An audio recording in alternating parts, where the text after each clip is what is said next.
मर्जी, जब हम दुखी होते हैं या हमारा खराब समय चल रहा होता है, जब हमारा आर्थिक या शारीरिक नुकसान होता है, तब हम अपने विश्वास को कैसे प्रभु पे बनाए रखें और मन में आपने किसी के साथ गलत आचरण किया और हमारे यहाँ का कानून आपको बंदी बना के दंड दे रहा है, उसमें भगवान का क्या दोष है? हमने कर्म किया, उसका भोग भोग रहे हैं। वो तो विधान है, वो तो कानून है। तो ऐसे कानून, भगवान भी कानून के अंतर्गत है। जो भगवान ने कानून बना दिया उस कानून के अंतर्गत भगवान भी है। जैसे राष्ट्रपति हो या प्रधानमंत्री हो, हमारे भारतीय संविधान के विरुद्ध आचरण बन जाए तो उनको भी जेल जाना पड़ेगा।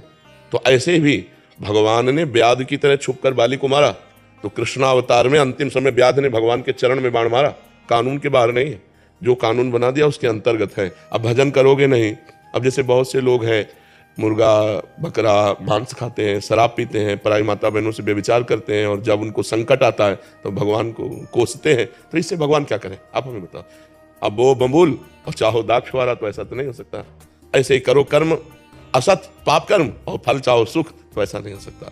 अच्छे कर्म का फल अच्छा होता है, बुरे कर्म का फल बुरा होता है। उसी से बचने के लिए हम कहते हैं नाम जप करो, भगवान की आराधना करो। तो जैसे मुकदमे में हम हार गए और हमको फांसी की सजा मिली, अब कोई उपाय नहीं कि आपको फांसी से बचाया जा सके, तो एक उपाय है, राष्ट्रपति से क्षमा याचना।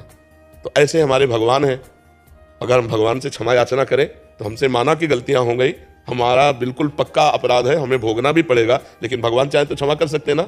मैं तुम्हें समस्त पापों से मुक्त करके पवित्र कर दूंगा। तो हम भगवान की शरण में जाए।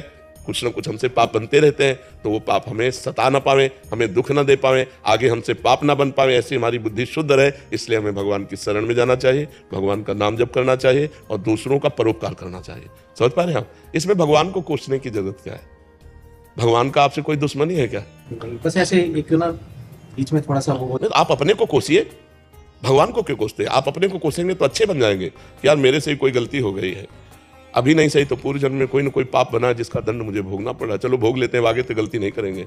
जो सर्वत्र श्री भगवान को देखता है, सबको श्री भगवान में देखता है, वही वास्तविक देखता है। सर्वत्र भगवान सबके हृदय में और सब भगवान के हृदय में वास करते हैं। ऐसे भगवान को हम भला कोस करके क्या प्राप्त कर लेंगे? इसलिए उनकी शरण में जाएं, उनका नाम जप करें और अपने को कोशे कि हमसे कोई गलती हो गई है जिसका परिणाम मुझे दंड रूप में प्राप्त हो रहा है।